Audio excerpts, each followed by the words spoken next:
We are live. Hi, Sarah. How are you? We are here on Dr. Tim on Project Next Media. And Project Next Media is a new independent media company that is freeing you from the fear and hate of the regular media, of the national media that is just trying to use scare tactics to make you click. And so when we saw that that type of media wasn't worth our while, we said, let's do our own. Let's make our own, in which we try to not scare people, give people the truth, give people what they need to hear to lead better lives. And so that's what we're here to do today on Dr. Tim. Today we're going to talk about Noro Virus, the cruise ship virus. Following up on that, Sarah has some bad news about that. And we're going to talk about some recalls and recalling of food, including tuna that's being recalled right now, and what you need to do about that, and a little bit about what hip replacements and giving birth have in common. I have no idea about that one. Yeah, we haven't even talked about it. So here we are. So Sarah, norovirus, we talked all about it, and Dr. Tim, I think episode 2 or 3. Yeah. And now we have a personal experience. I with it, do we not? wish I didn't have this story to tell you all, but my family and I just are mostly recovered from the norovirus. It has been awful. But before we had that stomach bug issue, our house, like my husband last Wednesday, he came up in the morning and he goes, "Our sewage is in our basement." And I was like, "What?" And that was a whole ordeal, which I might talk about on my show about the plumbing, just to get the plumbing fixed. We still are getting it fixed right now. Yeah. My neighbor's yard is got so many holes in it, and they're fixing it, but they've stopped because of the weather, so they didn't come out yesterday or today. But anyway, so we packed up and stayed at Chris's mom's house, Liz, who is a big fan of the show. Shout out to Liz, love you so much.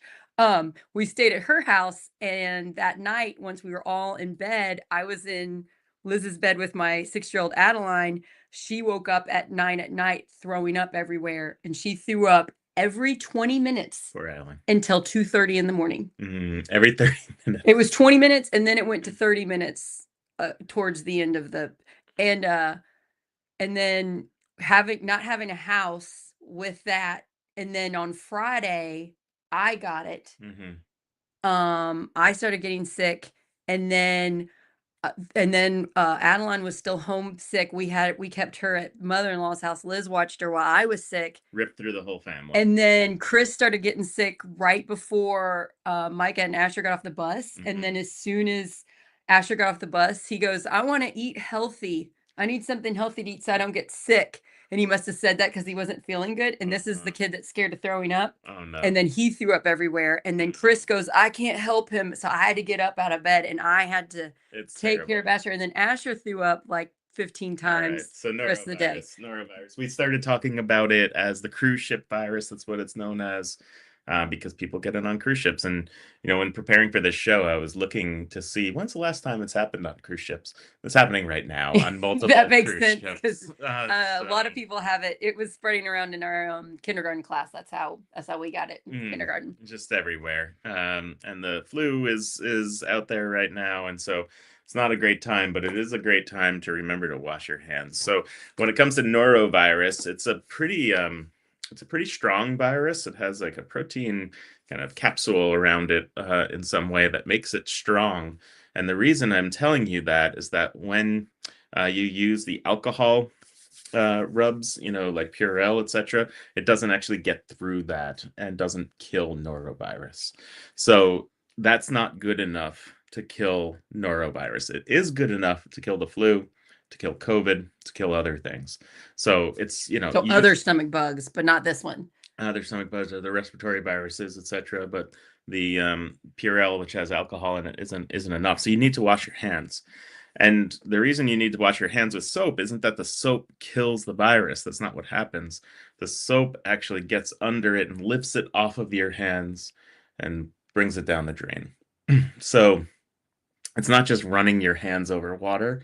It's actually lathering up, washing your hands, and scrubbing for 20-30 seconds. Yeah. So singing the ABCs, I think that's what the kids are taught to do. ABCs, or sometimes twice. And so, getting that done is extremely important to stop the spread of it. In terms of being contagious, the first of all, the symptoms should last only 24 to 48 hours, and the symptoms are nausea, vomiting, diarrhea, abdominal discomfort, and cramping. But if you're having symptoms like that for more than 3 days, it's very likely not norovirus, And should you go to the and you doctor? should go to the doctor, right? And you should make sure what's happening Yeah, is we not we something much had more we serious. had diarrhea with it too, and the kids did. Even after getting better, they're having it. Um, it is definitely, it seemed like to me a worse stomach bug than the other ones because I had just had one. Asher brought home one in Mhm. November, and That's this one bad. was It's worse. bad. Yeah, And you just gotta try to stay hydrated as much as you can, yeah. and get some I drank a fluids into lot of you. Get some. Gatorade. My kids drank a lot of ginger ale. Mhm. They liked that. All right. So hand washing is huge. It's also good to know that it's still contagious and stays on surfaces for days after you have it. So the first thing you should do once you finally get out of bed and you feel a little bit better is clean everything. And that includes clean your bathroom, and you have to look on the back of whatever cleaning product you're using to see that it lists norovirus, That's what, because not yeah. all of them do. So my husband looked it up on Chat GTP, and he's telling me the stuff you're telling me. He's like, "Did you know the Noro virus lives longer than the regular ones?" And he Yes, was it like, "It does. could be weeks." He said it could be like 2 weeks. It can be weeks. And so you have to clean that up, look on the back of it. And if it's not, you can take regular household bleach, take about, That's what 5 tablespoons or so, put that's it what in we a did. gallon of water, and use that to scrub up. Yeah, and then we also had sewage in the basement. So we really were, as soon as Chris got feeling better, he steamed the basement, then he steamed our house. And we were lucky enough to prevent Micah from getting What it. do you mean by steamed? I don't know, he How did took the some steam mop and Okay, hot steam. steam and Well, it steam has to mopped. be like over 150 degrees to kill it. So one thing about norovirus is that it doesn't die from freezing it. You Right. can't freeze it. So if it's on your food and you put it into the freezer, It it stays stays on there. there. And you have to get pretty 150 degrees Fahrenheit. So boiling water would certainly take care of that. But yeah, gotta I get wonder if pretty he hot. put bleach in the steam. I don't know. I'll have to Okay. ask him Yeah. because I know he read up on what kills it and he was Sure. surprised. He was like, "This is worse than a normal bug." Yeah, it can stay around and get other people as they come into your home or not. But Micah stayed at his dad's some over the weekend, and we cleaned, and so far Micah has not gotten it. Good. Do So you do hopefully you he won't. like to be like uh I so when I'm sick, I just want no one to touch me. I go Right. into the basement, please stay away from me. Right. I don't I don't really want people to kind of even like serve me kind of things. I just like, please let me be in a dark room. Are you one of people like that, or do you like to be, I know some people that are like, please like cuddle me, No, massage my I back. want to be left alone. But I mean, I normally would like to be left alone because of just me being a mom with 3 children. Uh-huh. I'm normally very bombarded by people that want my attention, and I want to give that to them. So if I don't feel good, I normally would like space. But Okay. that was the hardest part, was me still being sick, taking care of my children. Yeah. But I also want to talk a minute about the privilege of being sick, Mm, because good. it really made me appreciate things.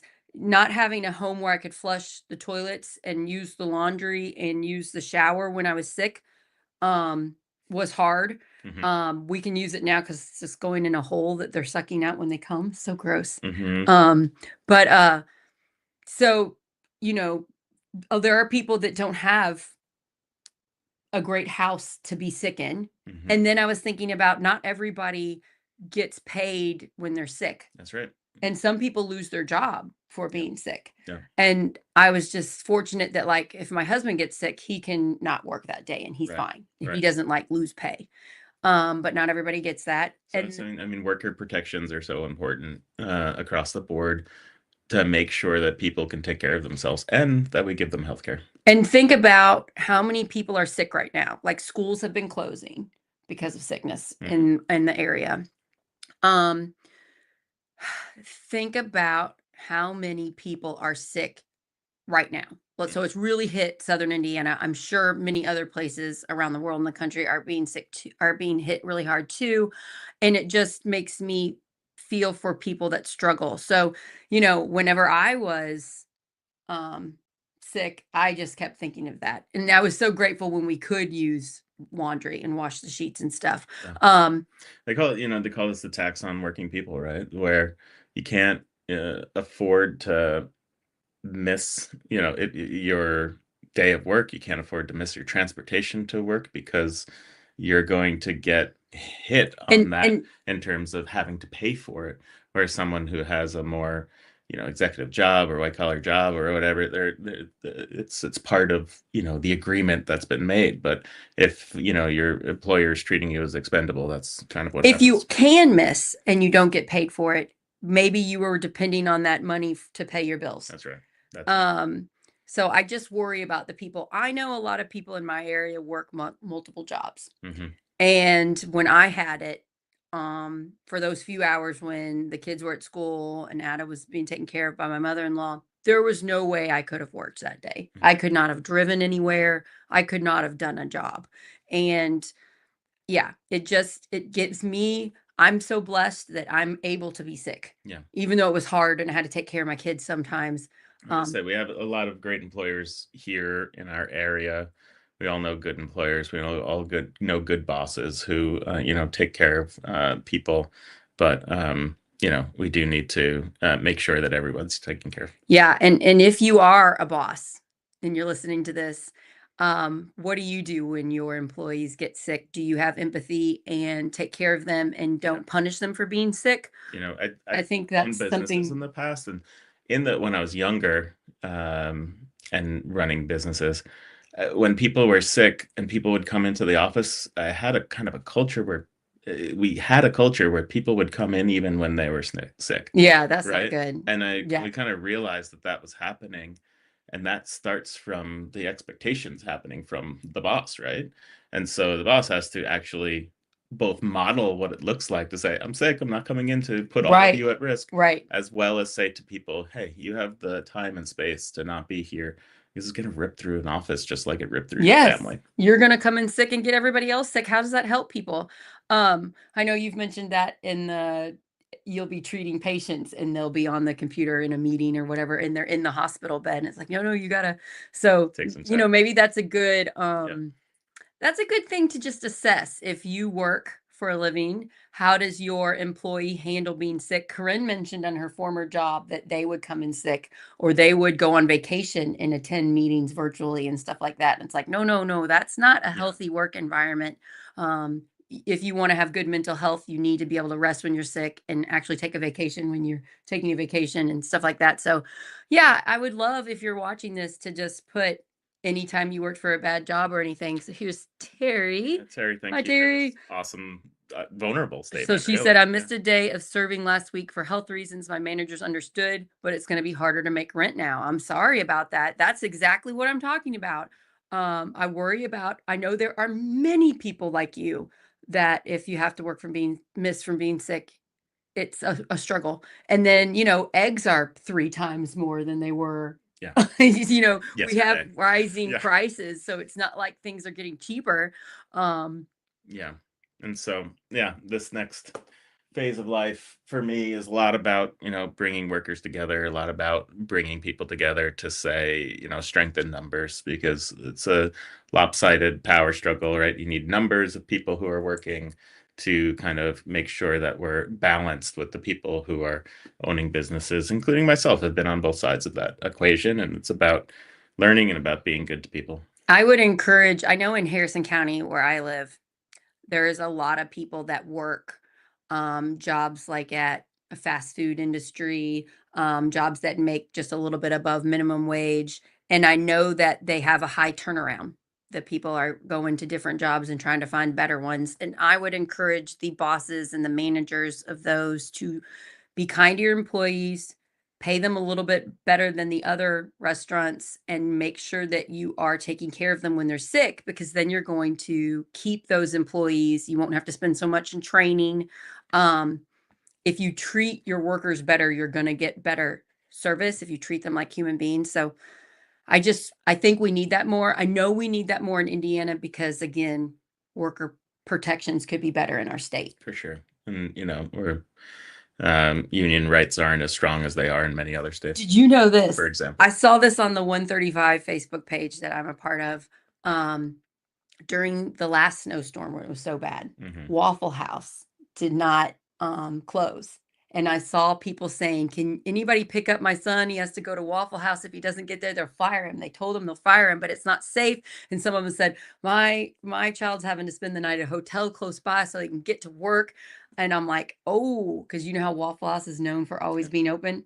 I did not like I did not like that Yeah. they were saying stuff like my, kid or I'm going to be fired if I don't get there and it's not safe. Yeah. So that's another thing. I wish we had laws protecting workers. And if we don't, I just encourage people to work at places that will treat you better. But I'm sorry that's happening. So wash your hands is the moral of this story. Keep other people safe. Keep your family safe. Bleach or some disinfectant, if you look on the back, that makes sure that it actually kills norovirus. The alcohol and Purell will not do it, although it does for COVID and the flu. And just need to make sure that even 2 days afterwards, you keep things, start keeping things clean, because it could be on surfaces for days afterwards, even weeks really, but days afterwards for sure. And that includes, I talked about the temperature, so you need to wash your sheets and pillows, cases, etc. But you need to do that on a hot cycle. If you don't do it on a hot cycle, it actually will not kill the norovirus. Wow. So we're just keeping our parents out of our house right now. And then when we go to them, we're cleaning off their devices, their iPads, my phone. We're washing our hands. We leave, and once we get there, to try to prevent them from getting sick. And so far, they haven't gotten sick. But yeah, I'm just not going to have people in my house until it's clear. It's clear. Yeah, like it just doesn't make Especially sense to get people sick. be, That our parents, those are the ones we autoimmune diseases. mostly have to protect. Yeah, so it's been rough. Okay, so moving on, and I'm opening up a site here because I want to talk about it, which is recalls from the FDA. So the FDA, the Food and Drug Administration, which is part of HHS, which is the Health and Human Services, which is the executive branch that runs health in our country. Okay. The FDA is part of that, and it monitors food and drugs in our country, and approves various things, make sure that the ingredients are listed in certain ways and correctly, make sure the nutrition facts are on there, but also monitors to see if anything is causing us harm. And so when food does start to cause people harm, they immediately have the power to issue a recall. Okay. So the most recent recall that happened, what's today's date? It's the 12th. The 12th, so 2 days ago now, is on tuna and cans of tuna. Here in southern Indiana, in Kentucky, in all throughout Indiana and Michigan, and other places, the Trader Joe's around here, the tuna from them is some cans have been shown to be at risk for having botulism. Is it a Trader Joe's brand of tuna, or is it the tuna that's going to Trader Joe's? It is the tuna, that's a mouthful. Trader Joe's branded tuna. And I'm not sure that they have any others, but also the brand names include Genova, Van Camp's, HEB, and Trader Joe's. Huh. And so there's a website here that the FDA has, fda.gov /safety/recalls. And so that's where you go to find the list of all of things that have been do you think if you typed in FDA food recalls in like Google, it would come up that website? Sure. And you want to go to fda.gov. And even when you're Googling, google.gov as part of it, because .gov is the actual anything.com is not government. No. And so maybe some of them are accurate, but no, get straight from the source. And then my sweet mother-in-law is asking a question. Yep. Is it only the canned and does not include packets of tuna? It is only canned. And canned tuna and all cans, including soup cans, are at risk of having botulism. Botulism is a bacteria that grows in what's called anaerobic places, so places where there's no oxygen. And so the canning process kind of sucks all the oxygen out of the can and seals it. And when the seal is kind of broken in some way or not put on there, um, it allows it makes it able to be contaminated. And so the way a can is put together and what is going on inside the can is a perfect place for botulism to grow. And so, what is botulism? The same stuff in Botox. Right. So, which is the toxin that comes from botulism. So, what botulism bacteria does, it makes a toxin.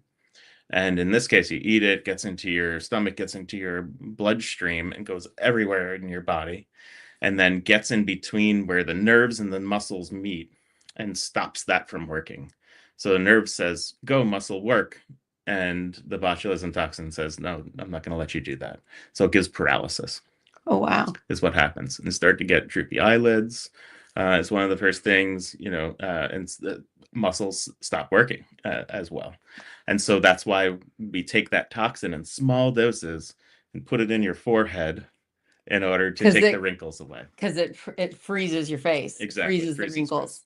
And it's also used in lots of medical, like really good medical uses besides cosmetic Like reasons. I've heard that you can get a shot to help with your migraines because I have migraines. Absolutely. Migraines is one of the most common and successful uses of Botox is Interesting. To be able to loosen up some of those muscles that cause the stress from the stress of migraines.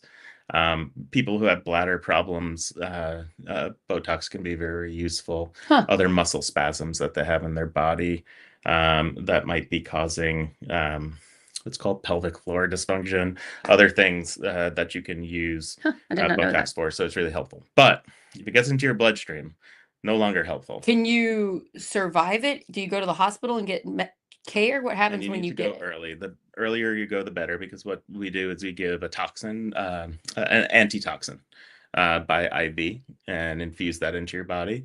And the antitoxin kind of gets in the way of the toxin from working. How quickly can doctors figure out it is botulism? So if someone comes in with botulism, there's what we call differential diagnosis, meaning what is the different things that could be this diagnosis? And one of the things that people think about is stroke, because you can get paralysis happening that looks like a stroke, facial droop. That makes sense. Or maybe your arm's not working the way you need it to. And so we think about stroke and always want to rule that out. And you should at home too. Don't be thinking I just had a can of tuna if your face is drooping, right? Right. But either way, you should be getting to the. So is this a stroke? Is this botulism? Do doctors usually check for both? Oh yeah, for sure. And we'll do the various tests. But there's not only that, there's things called Guillain-Barré. Have you ever heard Yes, I know people that have had that. It's terrible. So Guillain-Barré is an autoimmune reaction. It's thought to be from a virus. You have a virus, right, and then your body attacks it. I'm also going to talk about vaccines for a second here. There are some vaccines that have been shown to increase Guillain-Barré syndrome. Yes. Small increases. One of the major ones that we saw was after COVID, the Johnson & Johnson vaccine increased the rate of Guillain-Barré syndrome. Very, very, very small amount, very small risk. And the others didn't. And so Johnson & Johnson really is not we don't really use that one, the Janssen vaccine anymore. But that's not the only reason for it. It's just not as effective, but very small amounts. So that is a risk and something that you should know about before putting anything in your body, that those risks happen. And what Guillain-Barré syndrome is paralysis in a very similar way, but it actually usually starts from your toes and works upward. And then starts to recede after that. And so the further north it goes, the more it gets toward your diaphragm. And once it gets to the diaphragm, you actually need to have a tube to breathe through until it goes away. That's scary. So I know two people that have had that, and they lost the ability to walk. They had to learn to walk again. Mm-hmm. Yep. I mean, it's full paralysis and then comes back. So you need a lot of physical therapy and treatments where they take the antibodies, the autoimmune antibodies in your body out of your blood, process called plasmapheresis and other things. So there's some bad things that could happen. So when you have any paralysis happening, yes, go to a doctor right away, not just call your primary Because care. Go yes, to emergency it can room. save your life and it can help make your recovery much Yeah, faster. because things that cause paralysis are So not going to be something that is run of the mill good things that you should stay home for. besides like hearing botulism jokes on like TV, the first time I really heard about botulism was with my husband and his mom, Liz, when they can things and they Mhm. can spaghetti sauce. And when we open it, my husband's always like, make sure you hear the Yeah, seal, yeah, make sure you smell it and look at it. So does it smell weird with botulism? it does. And I so didn't know that, so you that want helps. a little bit, but you want to make sure you hear the pop. Yeah, so when you're eating homemade Yeah, canned food, you wanna hear that pop when you open it. Listen for it. Turn everything else off, listen for it, because if we don't hear the pop, we throw it away that's right. just to be safe. That's right. Okay. Yeah, I mean, and home goods are what it is. The other thing, if it gets to a baby, it's called floppy baby syndrome.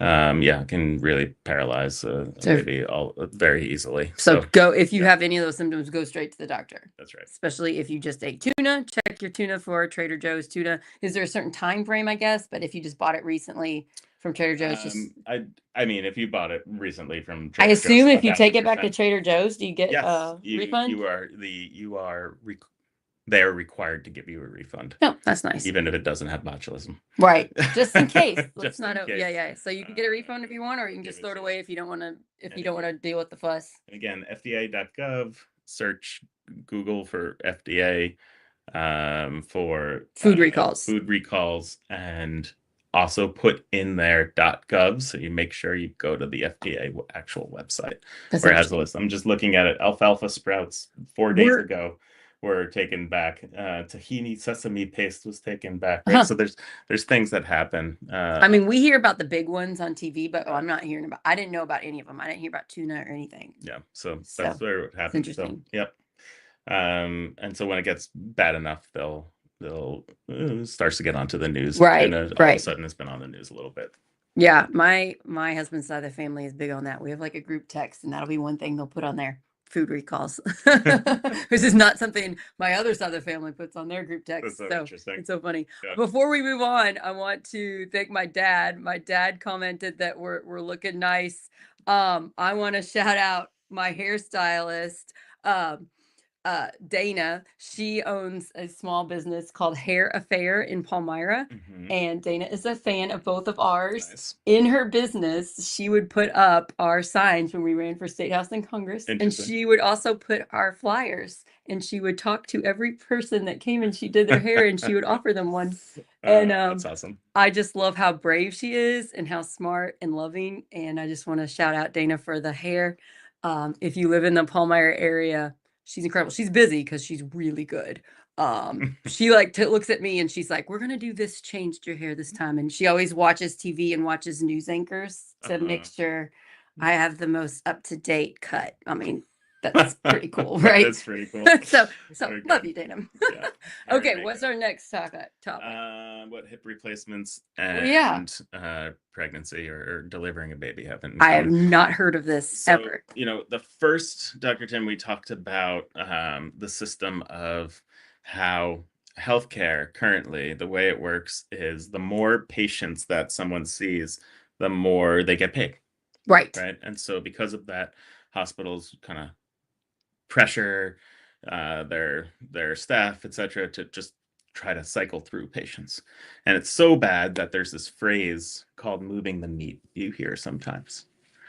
Move the meat. It doesn't sound very Doesn't sound very loving. nice and Doesn't loving. sound empathetic at all there. To move the meat, right? So that Meaning to move the patients? move the patients along, keep them moving, Oh, that makes my heart hurt. right? And so, like, if you're in a healthcare system or healthcare situation, or have an office manager or a physician or whomever is leading that office who's using kind of language like that, I think twice about staying there, right? It's just the wrong thing to be thinking about, and you're thinking about the money much more than the person. And so, yeah, so what happens is that hospitals are given a code based off of your what you've had done. So you had a hip replacement, there's a code, and that code is worth 2 days, right? Or 1 day. Right. Oh, That's what you, so if you're there for 3 days, you've outstayed your code, and that cost falls onto the hospital, right? So they want to try to get you moving through. Right. Same thing with having a baby, right? If there's no complications and whatnot, you're there for 1 or 2 nights and you gotta go, Wow. right? Because they want you to get going. If they stay an extra day, jams up that bed, they're not getting paid for it, for most of it at least, and I think since that's the pressure. COVID, we're all very well aware that hospitals get full quickly, Hmm. and they can, and it's scary. Hmm. Yeah. So right, so there's this side of it, but there's also a good side of it. And so when we did that show, I got a comment from someone saying, my doctor told me we want to get you out of the hospital as quickly as possible when you have your hip replacement. Right. And that's absolutely true. Right. Right? Why do you want someone in the hospital longer than they need to be? Right. Because they start to get exposed to viruses That are at the hospital, the so they bacteria could that in get that some type of hospital. infection or something Yeah. sitting in that hospital And bed. it's delirium inducing to be in the hospital for many people. Right. The more you're sitting around and not able to just freely go around your house, the more that the hip replacement will get kind of jammed up and not getting the exercise that it needs, because you can get on your feet right away afterwards now. All of these things. So your doctor will tell you, we need to get you out of there right away. And that is true. And so that aligns nicely with the code that they have, right? Where it's, you have to stay. But if something's happening that you need to stay longer, then you need to stay longer. Right. And you can advocate for yourself. But you need to know, and your family needs to know, that there are pressures on the hospital to get you out of there. But it's going to be on you, unfortunately. And you probably don't know that. Right. And so, And like everybody with a hip replacement surgery it's going to be different. People are different. We all have different mhm, issues. So some people are going to be fine to leave, and some people, mhm. just the type of person they are, But their if it's needs, they're going to dangerous need for more. you to go for one reason or another, you can advocate for yourself, but know that the people that you're talking about, the case manager, whomever it might be, might have pressures coming down from their boss Right. saying, get this person out of the So hospital. you need to fight for yourself. Like what if your house isn't great for you to live in with that recent surgery? Mhm. You should say it, and fight for If it's yourself. too dangerous. And what if you don't have people that can care for you? Mhm. That sounds like a concern. Right. Like, And so they should be able to give you a care manager, a case manager to help you with that. And maybe you'll have to go to some in between from the house, maybe a rehab in between, and stay there. Again, it becomes a bit of a fight, but you can advocate for yourself. The other person that's always there is the ombudsman. never heard I've that before. heard that term. So every hospital is required to have an ombudsman, which is a neutral party who's there to help. Who came up with that name? I don't actually know, but It's so weird. I'm pretty never sure. gonna remember it. Ombudsman. I'll look up the root of the word. It's probably Latin. But yeah, an ombudsman is there to kind of help facilitate any legal quarrels or things before they get out of it. I do know that there are people that help you when a loved one is in the hospital, Mhm. and like it differs your from case what manager. hospital you're at, whether you get better care. And even the same hospital, we've had like not great care from the hospital, and then 3 months later we had much better care, and they look like Mhm. they said on the phone, they said, oh, we're fixing things, we noticed this wasn't as good, and so we're making improvements. So That said, you just have to know it's not all or good or all bad, right? right, Getting out of the hospital as quickly as possible is the goal. right, That place is dirty. right. That place is not anywhere near clean as your home, unless maybe it's your home right now. So, anyone will come over? don't discharge to Sarah's home right now. So, so there's this give and take. But if there's something going on that you're feeling unsafe to leave, you can fight for yourself. Don't let them just roll over. That's good to know. Okay, I have a question for you. Mhm. So my friend Jama was talking to me about this because we both recently had surgery. I had half my thyroid removed in December. Um, she said, like, I was so tired. Like, I had a whole story about all the ridiculous things that happened to me when I woke up from surgery. Mhm. And they just put me in the car, and then I like threw up once I got home from the nausea from being in the car and driving 40 minutes. She said you can request to stay there for 24 hours or stay there longer if needed. That's like in your rights, and they are supposed to legally let you stay there for up to 24 hours. I don't know about the 24-hour rule that you're saying, but it depends on what's going on. It's about they're going to try to get you out of that post-surgical room as Right. fast as possible So because they're fast. going to close, Right. right? Because day surgery Right. places, they'll close. Right. And they don't want you there after hours, right? Right. For a whole host of reasons, cost-wise, but just if you're a nurse and you're there till 8 p.m. and all of a sudden it's 10 p.m., that sucks Right. for you and your family. But also, they're just not equipped for it. So the going into the hospital now just triggers a whole nother thing. And if they can't get you paid for, if they can't get it approved, then that cost might fall on you, might fall on the Right. hospital, Right. Like I could etc. see it possibly costing me money if I requested to stay there. I was just wondering if that was an option because I was thinking if you were older and you just had a surgery and they're getting you to walk and to go home and maybe you just need to sleep a couple more hours to get the anesthesia more out of your system, that might be safer for them. I was just wondering if that was an option. I mean, just to stay Just overnight, not just even like a, overnight, just to sleep. Like if I would have just oh been able yeah, to sleep like 2 hours instead of as soon as I woke up, they pushed me out. yeah.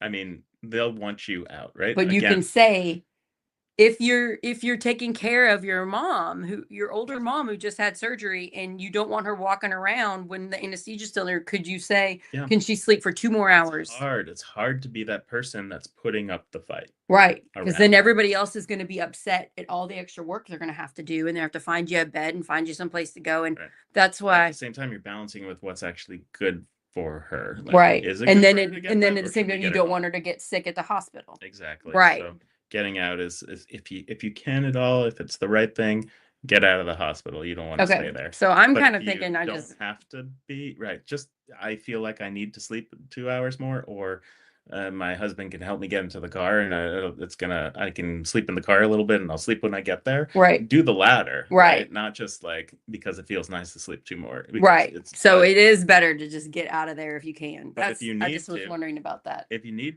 you stay. But it's going to be an argument, and know why it's an argument, because the the the system has been put in such a way that it needs to turn over patients as quickly as possible.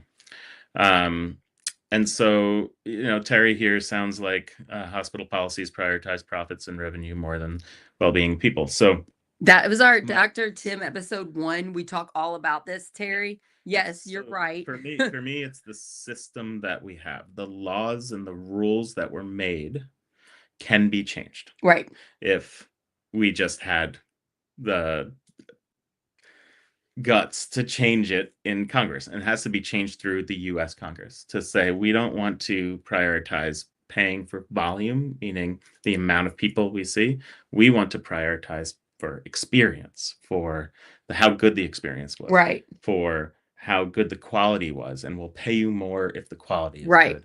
We'll pay you less if the quality is So good. it's Yeah, really not that hard. You just change the system. Change the system so that the people that are in charge of our care get more money for doing a better job with our care instead of getting more money for pumping as many bodies through right. as possible. So, And so that you're talking about hospital policies, right? I try to have a little bit of empathy for the people who are running these hospitals, who's living in a system that's telling them you can't actually stay afloat unless you see more patients as quickly as and I possible, bet most right? doctors like you want to spend more time with your That's patients right. and you're being told you can't. And that's anyone who gets into healthcare wants to do that. Yeah. But once you get there, once you start practicing, you realize very quickly that it's all set up. The rules are set up for you to move patients through as fast as possible, not to give them the most time possible, the most care and caring and empathy possible. And so it's about, I blame less the people than I blame the The system. system. Yeah, we don't need to be criticizing certain people, certain hospitals necessarily. They're doing what they're told to make money to survive. And we keep seeing hospitals closing and stuff. So it's not like hospitals are making tons of money.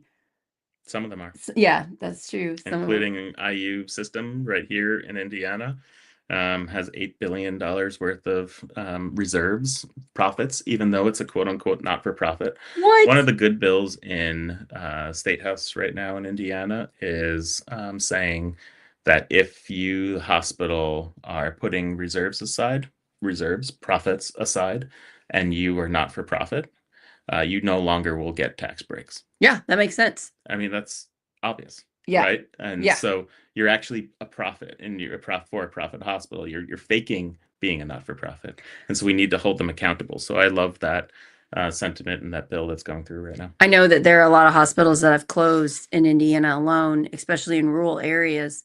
It seems if we fixed the system, we could have more local hospitals and people could get better care closer If you're a nearby. not-for-profit and you're IU, Ascension, whatever, St. Vincent's, and you own one of these, or I should say, if you own one of these rural hospitals, and you're putting $8 billion of money aside, and you let that rural hospital go out of business, No, that's no. on the hospital. Now I blame some people. Right. Now I'm The blaming people in some charge of people. that Now I'm hospital. blaming some people Yeah. because they're doing the wrong thing for the people of the entire state in this case, or especially for rural communities, because they're thinking they're doing the right thing by putting that money aside to build surgery centers in, wealthy suburban areas. I've heard about this. I think this is more known in Bloomington, but since we have a few Bloomington friends, I've heard from them about this, about the hospital problems there. I'm sure there are other places that are doing similar.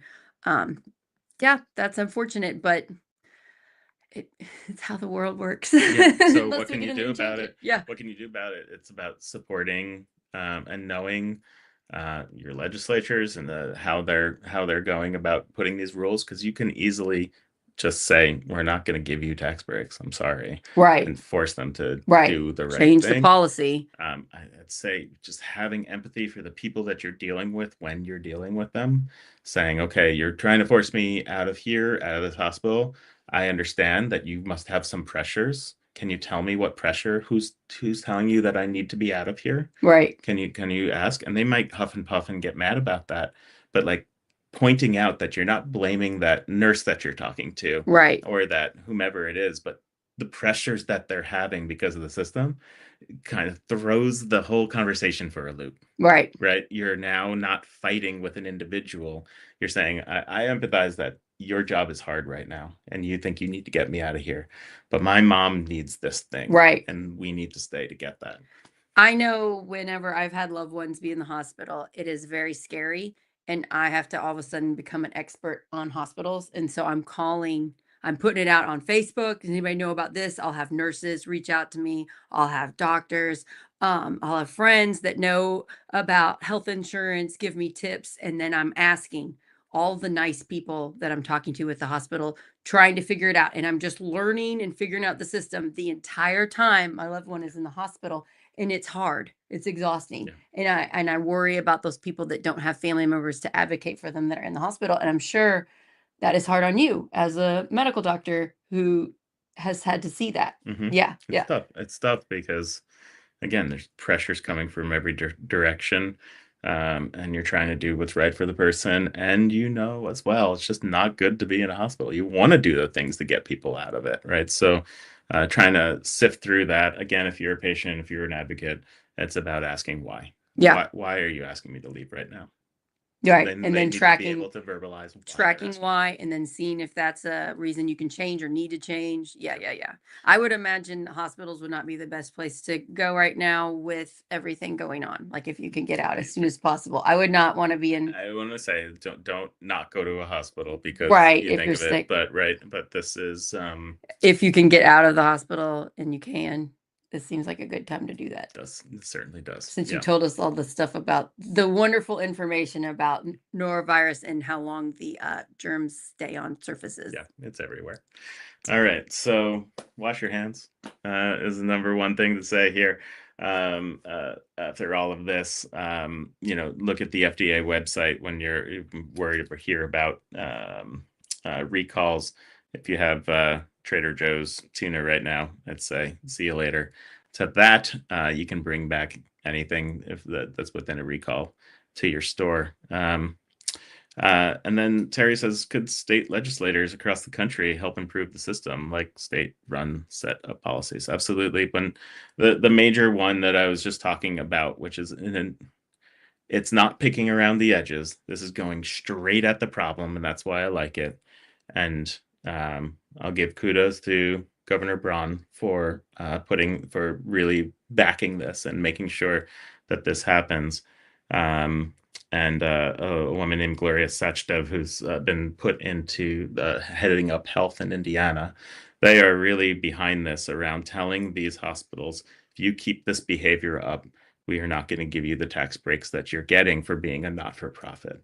And that is a action that can be done across all 50 states. All 50 states. The other thing that I think can be done that's really going right at the problem is saying that if we give you federal money or state money, whatever body it is, you have to open up all your books to anybody. Oh yeah, that should makes be total completely sense. transparent. Yes. And I think that goes for drug companies, for pharma companies.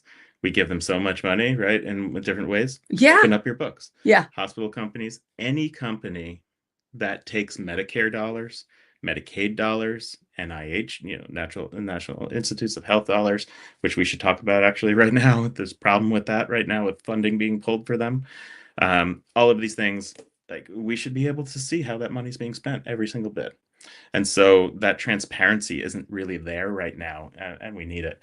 So let me talk about the NIH, and then we'll get going. Okay. In a couple of minutes. NIH is the National Institutes of Health, also under HHS, the National Institute of Health, NIH. Also under HHS, the Health and Human Services, right? The governing body that RFK is likely going to take over.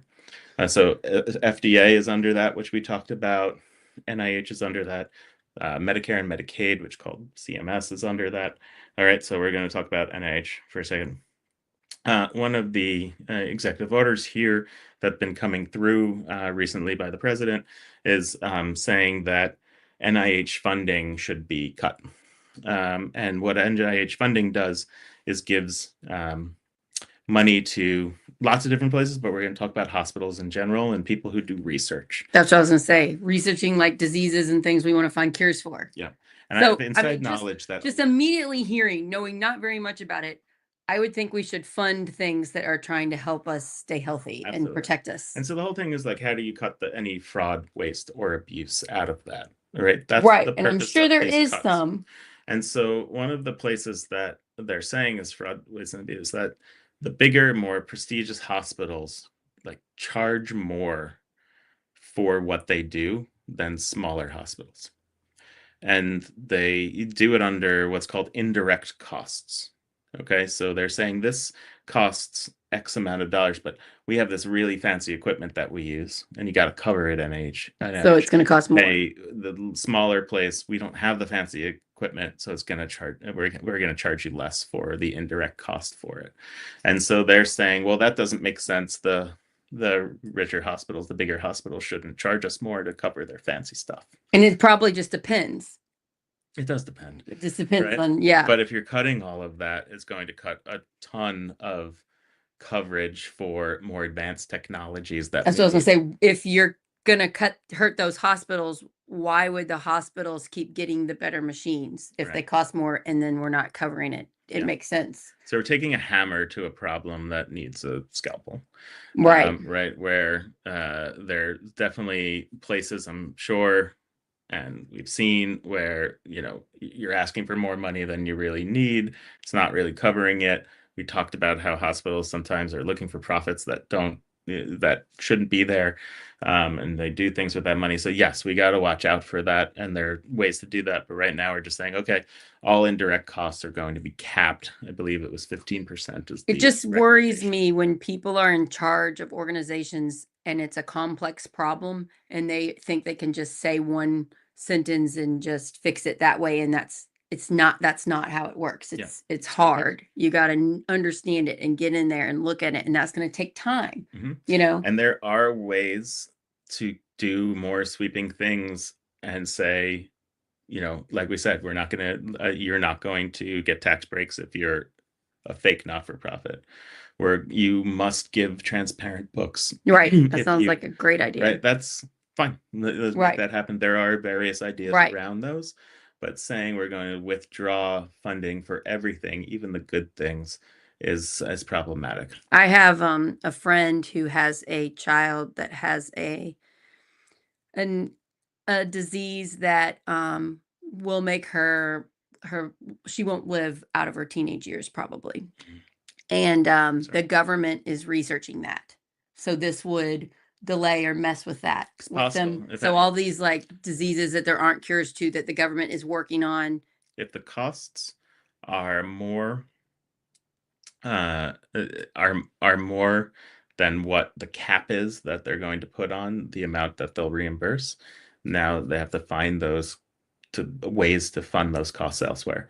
And it's not going to be from the government, so they're going to have to ask for Other private people. people to fund it, etc., to make that happen. So it's shifting the. So there's probably a lot of people in those jobs scurrying to try to locate I funding. am aware that some of almost every hospital in the United States right now are having board meetings thinking, well, how are we going to deal with this, right? Across the country, I figuring out how wish, to deal with all I this. personally wish that those hospitals would put that message out and explain it in ways that regular people could understand what the problems are. If all of our hospitals around the country said, we're having an issue because of this thing, this is what we need to happen, we could be aware of it and then put some public pressure on doing the right thing. Mm-hmm.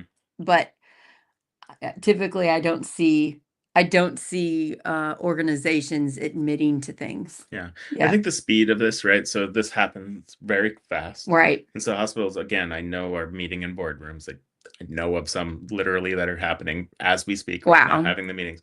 They need to organize what it is that Like they're going to so do, quickly. Yeah. right? And figure it out. And so you haven't heard yet, but you will. Yeah. So hopefully They'll- we'll be looking in the news for this because I heard a little bit about what you said, but I didn't understand what it meant at all. Mhm. So now that I know, this is something we should be aware of because it's going to affect all of us because we all have to go Yeah. to the hospital. Yeah, a whole bunch of grants have already been cut as well. Wow.